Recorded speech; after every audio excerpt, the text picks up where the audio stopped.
ડભોઈમાં તળસાના ચોકડીનું bus station નરકાગાર સ્થિતિમાં જોવા મળી રહ્યું છે. તંત્રની ઘોર બેદરકારીને કારણે આ બસ સ્ટેશન ખંડેર હાલતમાં જોવા મળી રહ્યું છે. ડભોઈથી વાઘોડિયાને જોડતા મુખ્ય માર્ગ પર આવેલું મહત્વનું સ્ટેશન હાલ ખંડેર હાલતમાં જોવા મળી રહ્યું છે, જેને કારણે મુસાફરો અને વિદ્યાર્થીઓ ભારે રોષે ભરાયેલા છે. બસ સ્ટેશનનું બાંધકામ એટલું જર્જરિત થઈ ગયું છે કે તેની છત અને દિવાલોના પોપડા ગમે ત્યારે ઉખડી પડે તેમ છે.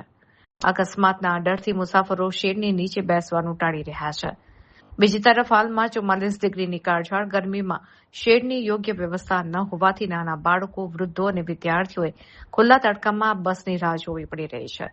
ડેપોની આસપાસ ઝાડી ઝાકરા ઉગી નીકળ્યા છે અને ચારે બાજુ ગંદકીનું સામ્રાજ્ય ફેલાયેલું છે. તો અસહ્ય દુર્ગંધને કારણે મુસાફરો માટે ત્યાં થોડી મિનિટો ઉભા રહેવું પણ મુશ્કેલ બન્યું છે. ખાસ કરીને વાઘોડિયા તરફ અભ્યાસ અર્થે જતા સેંકડો વિદ્યાર્થીઓને દરરોજ આ હાલાકી ભોગવવી પડે છે. તળસાના ચોકડી એક મહત્વનું જંકશન વિસ્તાર હોવા છતાં એસટી નિગમ કે સ્થાનિક તંત્ર દ્વારા હજી સુધી નવા બિલ્ડિંગ કે પાયાની સુવિધાઓ માટે કોઈ નક્કર પગલાં લેવાયા નથી.